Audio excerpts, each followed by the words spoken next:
Hi, and welcome to this tutorial of how to build a virtual production ready 3-camera podcast set in Unreal Engine 5. So at the end of this video, you'll be able to build a simple 3-camera set ready for virtual production in Unreal Engine 5. And we will look at different ways this could be implemented because it all depends on the production tools you have available to you. What we're building today could be used with, say, a Moses tracking system where your cameras have trackers on them and you can import that plugin, bring in their cameras into your set and reposition them to have live updates. Or you could use a green screen setup where you don't move the cameras, you fix your position, and you export some plates of the set that you just put in the background and it all lines up, which is a much simpler, independent style of working and can be perfectly good for different needs. Just so that we're on the same page, I'm going to assume that you've got basic knowledge of Unreal. You're familiar with placing and adjusting objects. You get the basics of cameras and that you can do some basic Photoshop. We're not going to get into lighting because it should really match the real world set that you would be shooting on, and we're not going to get into how to do green screen or how to export your scenes in the media render queue because it's a pretty standard process that you need to follow, and I think that can be more adequately addressed in other tutorials. So we're going to start with putting in some cameras and some mannequins to hold the positions of where our 2 talent would be, and we're going to follow this standard approach of a 3-camera setup that I found helpfully on the PSS Media blog. We've got a camera with a single shot of a person sitting on the left and a single shot of a person on the right and a true shot of them together. We'll have a second part of this tutorial where we'll have a screen in the middle that can be updated with a sequence of slides, and you could push a button at runtime to go to the next slide, but it's going to get too lengthy to do it all in one. So we'll leave that for the second part, but I think we will put some paintings in the background of our characters and show how to replace the image in a nice clean fashion that lines it up without any distortion. Okay, so let's get into it. To begin with, let's go to Film, Video, and Live Events, and let's work from the virtual production template. Starter content is fine, so choose your folder. Once that loads up, there's a few little things we want to do. First thing is to come into your content drawer and let's add feature or content pack, and we'll add the third person because what we want to do is have Manny available to us so that we can have a character of human height to block out our frame. I'm just going to come up here and add the content browser permanently. There we go. And next, we're going to create a new level. So I'll go File, New Level. Let's create a basic level. And let's save that. And we'll create a folder called Podcast Set. And our level, I'll call it LVL Podcast Set. Great. Where's that gone? Here it is. So let's select that and then to our project settings and go to Maps and Modes, and let's just stick it here in the editor startup map so that when we load up, it always goes exactly to where we want it, and hit Save All. Perfect. So now let's go into our blueprints and let's pull out. Actually, no, let's not take Manny from there. Okay, I'm going to open up Manny and let's check out where the mesh is,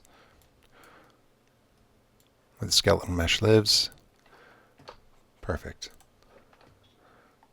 So that's in characters, mannequins, meshes. Fine. So we just need the Quinn simple, drop it in. We could have the other one be Manny. And I'll just put them at a similar plane. Let's rotate them in a little bit. Okay, so we know there's just a bit over a meter between them, which should do fine. And if you're not clear, you can hit spacebar and it'll toggle the gizmo between the rotation, the scaling, and the positioning. And now let's bring in some cameras. So I will just come up to a general 2-shot distance, hit that scroll wheel down to make it go a bit slower. This looks okay, and I will create camera here, Cine Camera Actor. And right off the bat, I'm going to rename that as Cam Wide Shot. And I'm going to create a folder for my cameras. Create folder, cameras. Let's put it in there. And let's go from the perspective. We want the placed camera. And now we're seeing it in the aspect ratio that's assigned in the details of the camera. And let's look here. Film back 16:9 digital film. That's fine. Lens setting. I prefer to go with a named lens so that I know that we're in the ballpark of what would be appropriate. So, we could look at a 30 or we could look at a 12. I think we'll go with the 30 and just back up a little bit. And okay, that's a start. Focal length, yeah, aperture, yeah, so this is all good for a starting point. Now I'm going to duplicate this camera, Control D, and I'm going to rename this one CU for close-up left. Maybe I'll do underscore left, make it a little bit easier to see. So now I want to make sure that I'm in the perspective of the left one, and I'm going to move it over here. So this is my left camera, not the left talent that we're looking at. And I'm going to change my lens to a 50.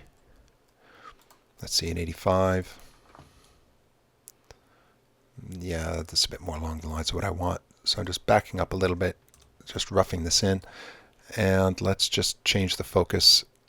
Eyedropper it. Click on the guy. All right, this is looking good. So I'm going to duplicate that camera again and change it to close-up right.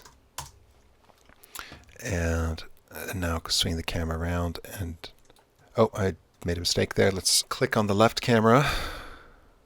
No, it's the right one that continues to have the right. Okay, so I did a little mess there and I can't undo it. So clicking on the right camera, I'm going to copy the position, go to the left camera and paste it in.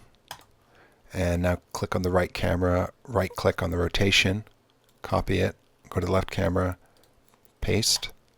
Great. So now we want to change perspective to the right camera before we go moving. And if I've got the right camera selected, then this little preview will disappear, and then I'll know that I'm doing it correctly. So I'm going to swing around to this guy. Okay, so that's overall looking good. Now I want to see the relationship of the two cameras to the manis, so I'm going to hit the viewport button there, and let's take a top view. And let's see. So I've got my two talent there. All right, so this isn't a great starting point because I can see that my two cameras are actually in quite different positions relative to the center camera, and I want it to be a little bit more even. So I liked how the left camera is looking, and I want to make the right camera look more similar. So now let's just drag this along to be kind of equidistant from the center camera. And then we can adjust the rotation of it by hitting spacebar and rotating it in.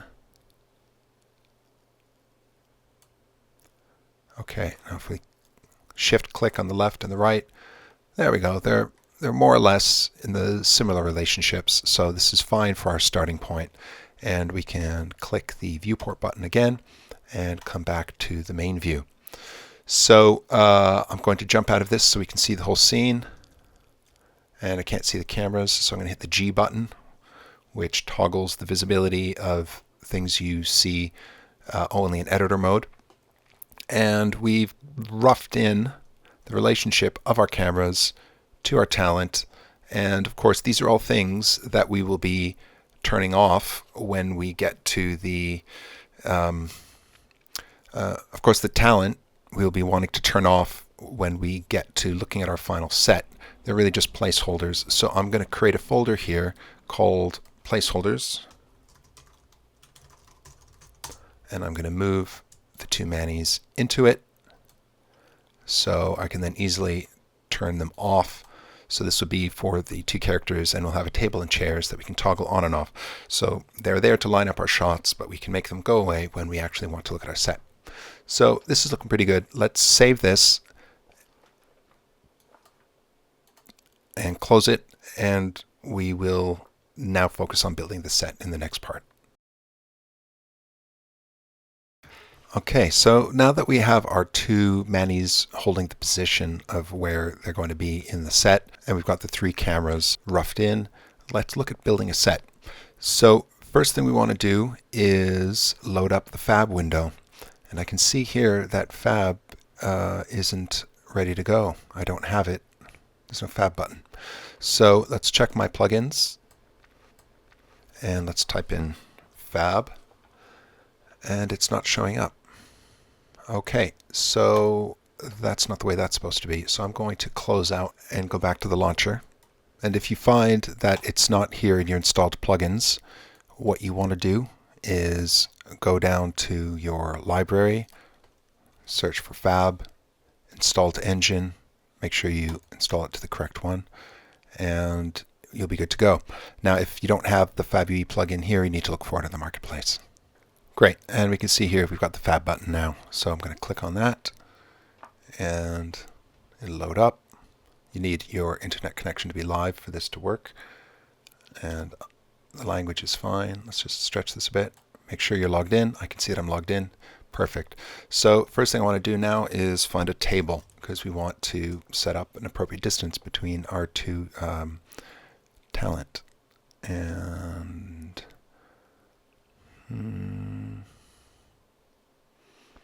I want a round table, but something that looks like it's got a workable proportion. The bar table looks too small.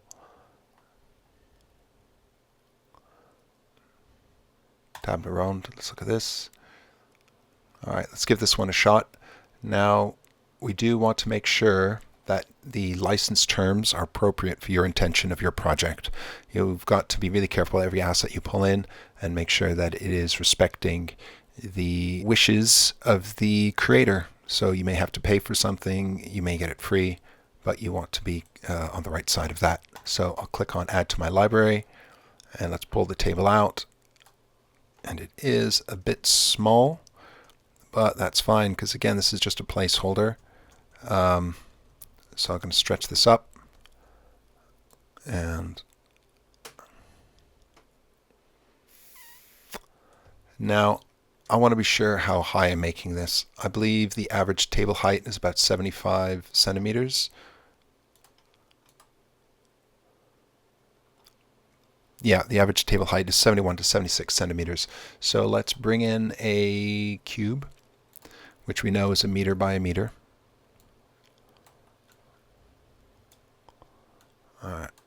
And we'll just intersect the two. So if I lock the scale and make it 0.75, let's bring it back down to the floor. And if I hit Control and down, it'll drop to the floor. So I know now the top of this is 75 centimeters. So this table's got a little bit further to go. So let's try 1.6. Looks good to me. So that's a helpful little trick we can do to be sure of the size of our objects. So let's bring this in now a bit more between them. Yeah, I don't want it to be too perfect, because then it starts looking artificial. So let's search now for a chair. And we just need the red chair. That'll do the job. Creative Commons attribution, so it's fine for what we're doing today. Right, so we select Add to Project, and it joins in. And let's bring this red chair out. And let's check the height of it. And does this look right? I'm going to check now the internet, the average seat height of a chair. It says 45 centimeters. So I'm going to bring in another cube, and let's make it 0.45, drop it down, and bring it over next to the chair. Oh, okay. That's actually spot on. Fantastic. So we'll move this first chair here and swing it around.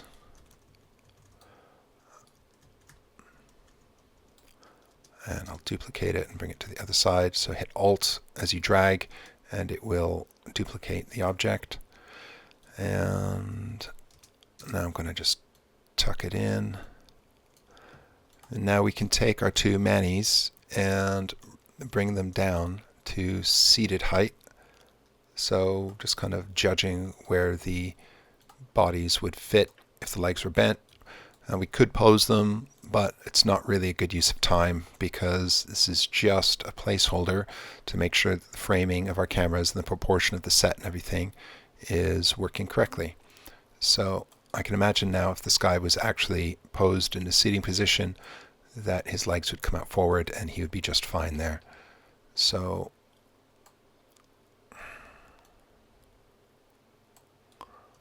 all right, great.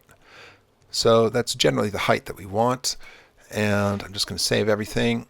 And let's jump around to our cameras now. So camera wide shot. I think it's a bit high now, so I'm going to come down and come in. Yeah. And let's go to our left shot. Let's come down. But generally, it's not bad. And let's look at our right shot, which will be too high. So again, I'll come down. Oh, let's move that scroll wheel, reduce the speed. All right, looking pretty good. So if I come up to the cameras and I select all three, I'll have my thumbnails of the other two.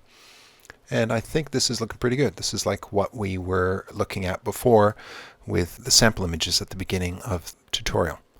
So now what I'd like to do is take the table and the two chairs, move them into the placeholder group so I can shut all that stuff off.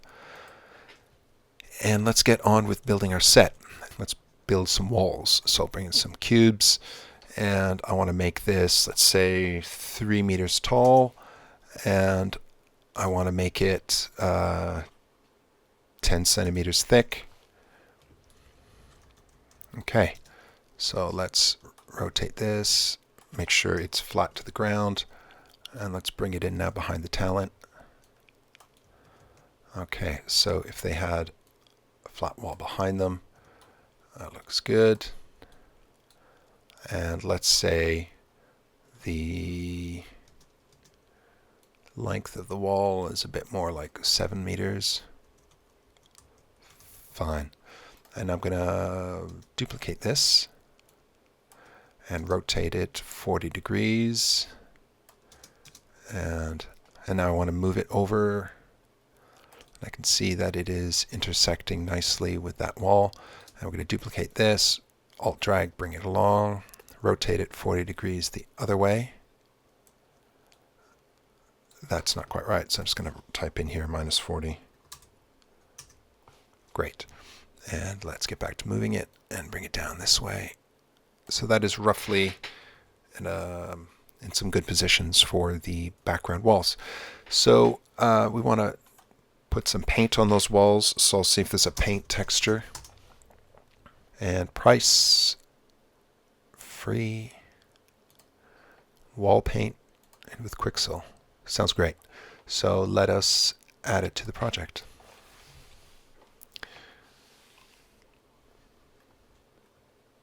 Here we go. Here's our paint. So that's a material instance. I'm going to just double click on this and see if it offers me the opportunity to change the color.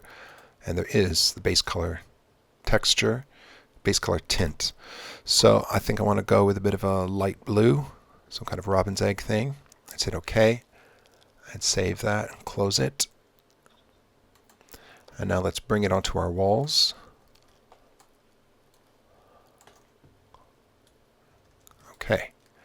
And they now offer some texture, and we can see what's going on behind our characters. So now I want to add, let's say some floor tiles. And okay. Now we're not going to make the most beautiful set here, but we are making something that conveys how you go about this. So it's not necessarily going to be the most beautiful finishes or a set that has, some great production design, but we will learn how to do what we're after today. So let's just drop that texture down. The sizing is bonkers. So I think I'm going to create a plane and put it underneath instead of using the default floor. So plane there. Let's make the location at 0. Great. So that is a good start. Now let's make this grow in the 2 axes that we need it. That should be plenty big. And now let's try bringing the floor tile onto that. Again, the sizing is crazy. So let's open up the material instance and see if it gives us the option to change the sizing of it. So tiling. There we go. I'm going to try that with 10 tiles, 10 times. And yeah, I feel like it should be a smaller tile. Let's try 100. Too small. Yeah. Okay, I'm buying that. Let's just maybe give it a bit of a tint so it's a bit more in a blue world. A bit darker than the wall. Okay, that is functioning. Let's look for a plant to put in the background. So let's try a house plant.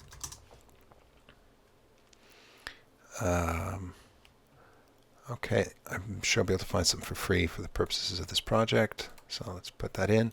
Unfortunately, it doesn't remember free every time, so you have to keep putting that back in. And cactus. Oh, that's quite nice. Sure, let's add that to the project. Oh, standard license. Let's just check what that means.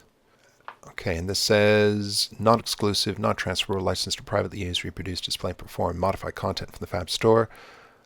Allows you to use assets in any game or digital content creation tool. Okay, so it looks like I can use it without paying for it because it's for free in the store, but you can't distribute it. I'm going to add that to the project. Okay, let's bring this into the project now. And drop it down. Okay. Put another one on the other side, but make sure I rotate it around so it's not facing the exact same direction and making it obvious that we've reused the same plant. And I'll check the cameras. Are they seeing it? Yeah, the cameras see it. Maybe this one needs to be a bit more in. Yeah, okay, that's fine. And let's put a painting on the wall. Painting frame. And again, let's look for a free decorative picture frame. And standard license. Okay, so let's add it to a project. Okay, and let's bring this into the scene. And the rotation should be 40 for it to line up perfectly. 40. Oh, that's at 50, that wall. I thought I'd put it to 40. Let's change that now. Great, so that is now in the same plane. And I want to back this up. But it is not, the gizmo doesn't have the right orientation that I want, so I want to flip it to local, which means it takes the orientation from the object, not from the game space. And that is right up against, it's gone too far, so I actually want to turn off my constraint. Let's just pull this out a little bit. So great. And what we're going to want to do now is fill this frame, because at the minute it's got nothing in there, right? It's just an empty frame. So let's create a plane. And I'm going to make this plane a child of the frame, which has a bit of a crazy name. So I'm going to drag this down. So it's a child, and I'm going to zero out the location. So relative to the frame, it's at 0 space.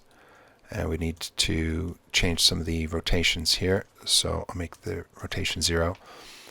And we want to now rotate it up. Perfect. 90 degrees, exactly what we want. I want to pull it forward. So I now want to find the point that we just see it behind there. And I'm watching the shadow to make sure it's not too far behind the frame and that it's not overlapping the mesh. Okay, good. So now I just want to shrink this down a little bit. So I'm going to grab all 3 and shrink it. Okay, that's gone a bit too far, so I'm just going to do this by hand. If we go with 0.8, oh, I thought, let's make sure it's locked first, and then 0.8.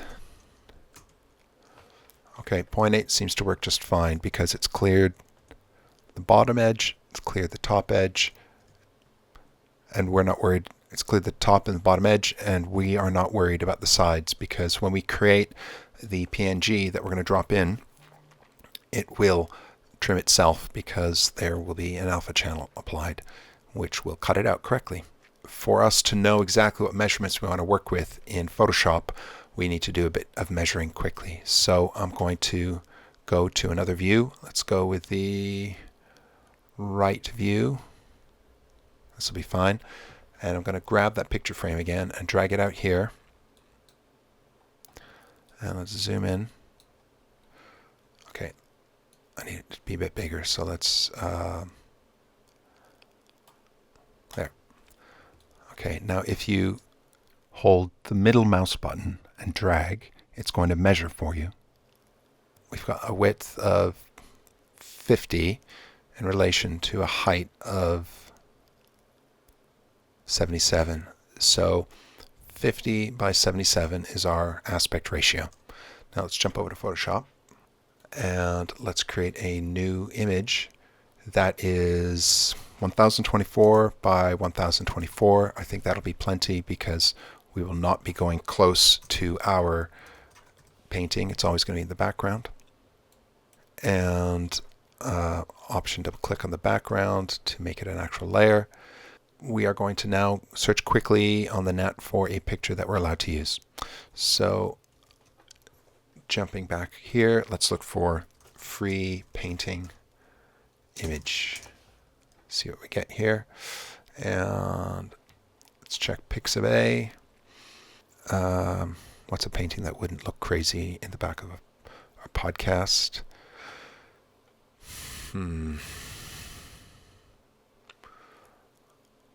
Okay, this classical painting. Now, free for use under the Pixabay content license. You've always got to check your licenses. You can use it for free. Modify, adapt. Alright, not going to do anything crazy, so that's fine. 1280 by 845 sounds just fine, so I'm going to grab that. And of course, please be careful of your licensing. Got to keep track of these things. So I'm going to open that image we just downloaded, copy, paste, and so I want this to fill the frame. It's okay, the sides are getting cut off because I'm not too picky about it. I just don't want it distorted within itself. So let's bring this here. Okay, so now we want to go to the marquee tool and ensure it's set on fixed ratio with the 50, height 77. And so when I drag, it's always maintaining that relationship. So I hit spacebar, it will help me move along. And that's roughly the center. And I'm going to mask this out, delete the bottom layer so we can see this alpha information there. Perfect. So I'm going to save as a PNG and call this to painting and save it in my desktop in a folder I've created here.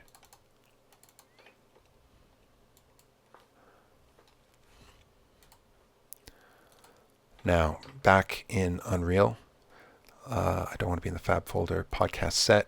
Great. Let's create a new folder and call it textures. And let's import that image we just created.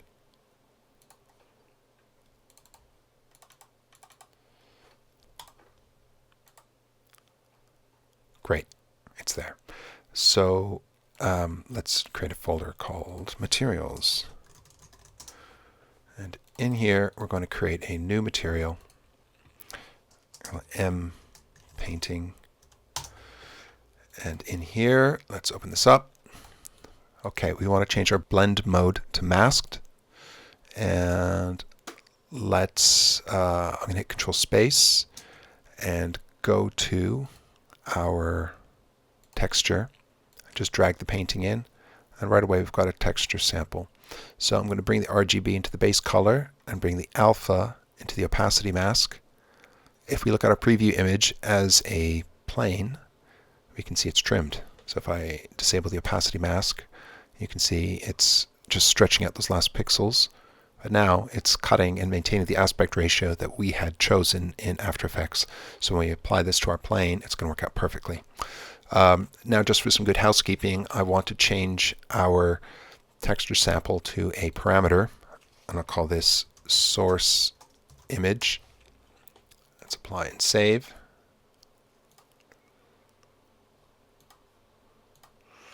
And I'm going to create a material instance.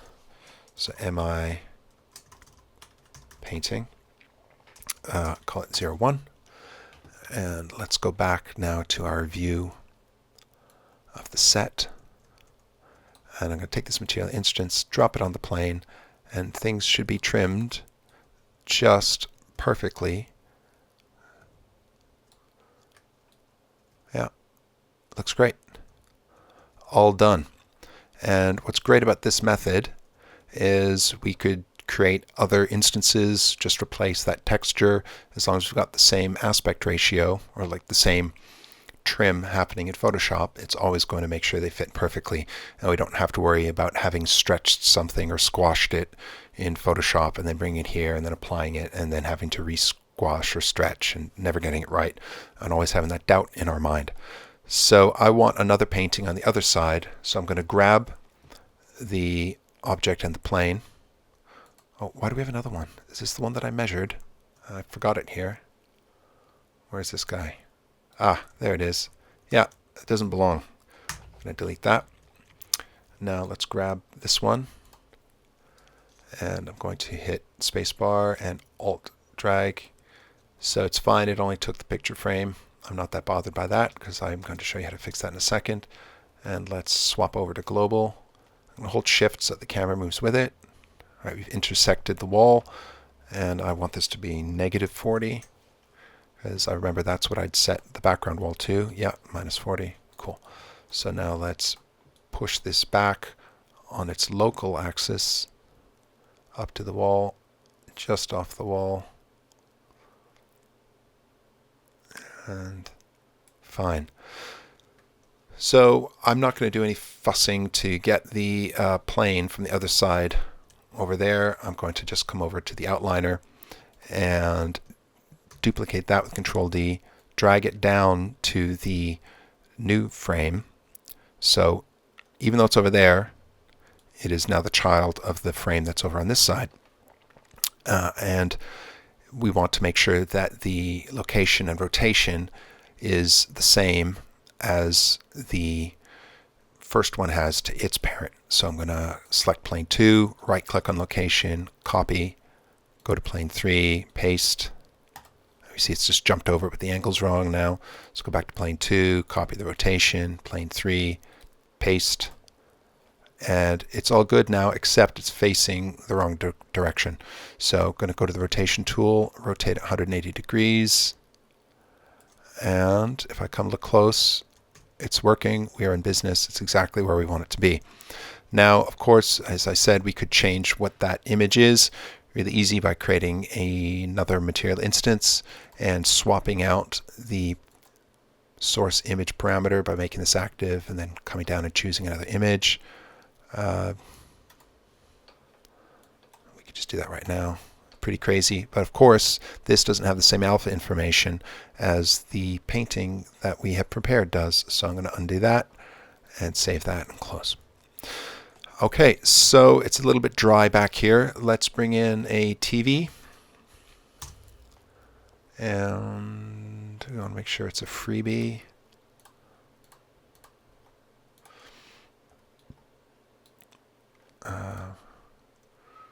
Game ready TV looks good. It's got some legs I don't want, but that's not a problem. We'll cut that off in a second. So add that to the project. And static mesh is here. Good. So let's bring that TV out into the world. All right, I put it on the table. Not where I want it. Let's drag it back and rotate it 90 degrees and back it up to the wall. So it's almost at the wall, but not quite. And I think I actually want it to be a bit of a bigger TV. So let's go with a 1.4. Yeah, looking good. So only thing I don't like about this TV is it's got these little legs. But we can deal with this very easily with the fantastic modeling tools that have been added in recent versions of Unreal. So you can go over to modeling. And of course, if this isn't showing up for you, you want to go to your plugins and look up modeling. And it's the modeling tools editor mode that you want active. So one thing that's good to know about modeling mode, if you're not familiar with it, is that you can right click on any of these tools and add it to your faves. As I find that I'm often hunting around endlessly through these trying to find just the 2 or 3 that I use all the time, and I waste a lot of time doing that. So we are going to be using the plane cut, which is also up here. Oh, it's not actually. I'm going to add that now to my faves and hit plane cut. So what we're doing now is it's creating a plane that is cutting through the mesh that we're working with, and it's going to, at the moment, just get rid of that half. You can check this box to keep both halves and it'll save it as 2 different objects, but it's definitely easier. It's definitely easier if you keep this unchecked while you're doing the work, so you make sure that it's cutting exactly where you want it to be cutting, and you're not missing exactly what it is that you want. So I actually want to flip the plane, and okay, so we're now cutting those legs off, and there's just the tiniest little bit left. So I'm going to increase the height a little bit, ever so slightly. So it's just the tiniest little nub in there, and I'm willing to let that go. I could play with putting in the numbers by hand to get it exact, but I'm pretty happy with that, so I'll leave it as it is. So I do not want to keep both halves, and I want it to save to an AutoGen folder, or I could specify the folder. I'll just let it auto-generate it, and let's accept. So there we go. My TV has no feet on it anymore, and I can get rid of the modeling mode. Does that say Sam? Shangstung. Cool. So here we're starting to have something that looks like a podcast set. You could definitely spend much more time with the production design, put in some curtains, put in some features to make it look a bit better. But this is really the basics of what we could be, working with for a podcast. So I'm going to check now my cameras, the wide shot. Let's see. It is a bit boring on the sides, but camera left. All right, that's good. You got a little bit of the TV. We don't see the painting. Oh, the painting's all the way over there. Okay. Let's look at the right. Yeah, again, we don't see the painting. It's all the way over there. So what I'm going to do now actually is I'm going to move my paintings onto this wall so that we can actually see them. There's not much point in having them if we don't see them. So I'm going to move this in the global space, bring it forward. Rotation should be 0. Nope, rotation should be -90.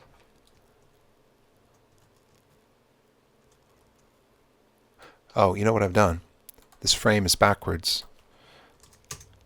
and the plane has to turn around, so this should actually be 0. Yeah, I don't know why I didn't notice that to begin with, but we all make mistakes and have time to fix them. So that guy looks good there. Let's go to the other one.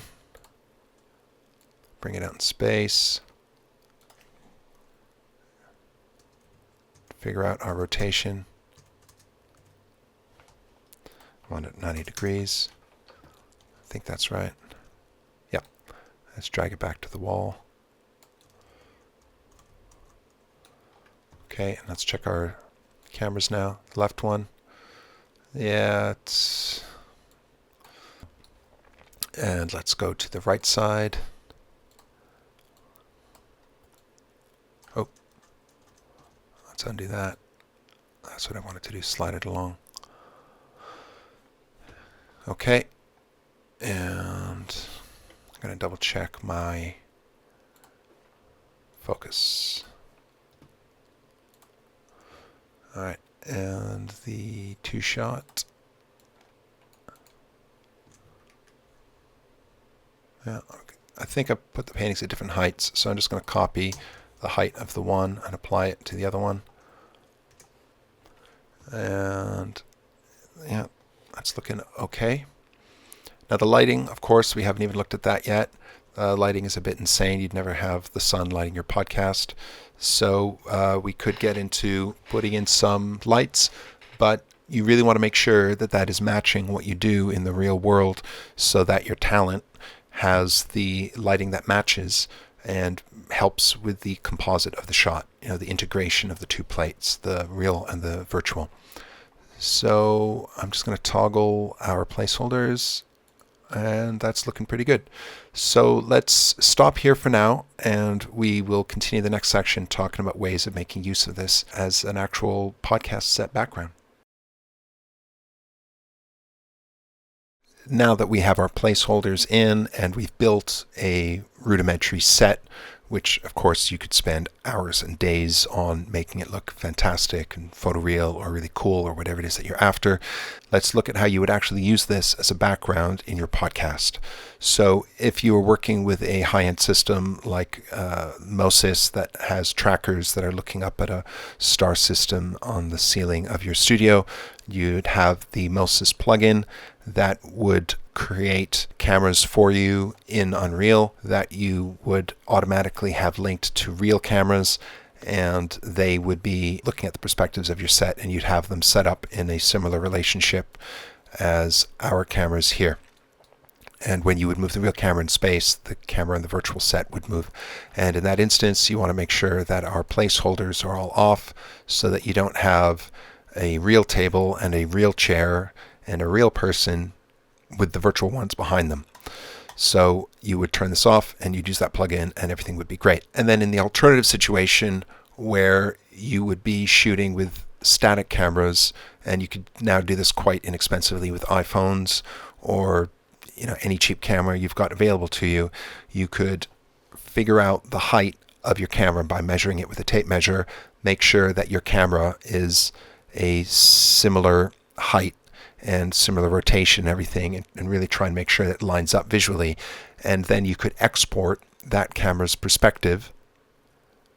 So you could take the wide shot here, and you could export just a plate if there's nothing moving. So you could go to the high resolution screenshot. You could export a screenshot for each camera, or if there was something moving here, if you created a little bit of animation to keep the set alive, you could export a short film of that background, and then when you bring your footage from the podcast, the actual recordings you did with your camera, you bring them into your editor like Premiere or After Effects or something, and you key out the background, you put this plate behind, and you're in business. You just need to make sure that any adjustments you've done to your cameras are reflected in the plate.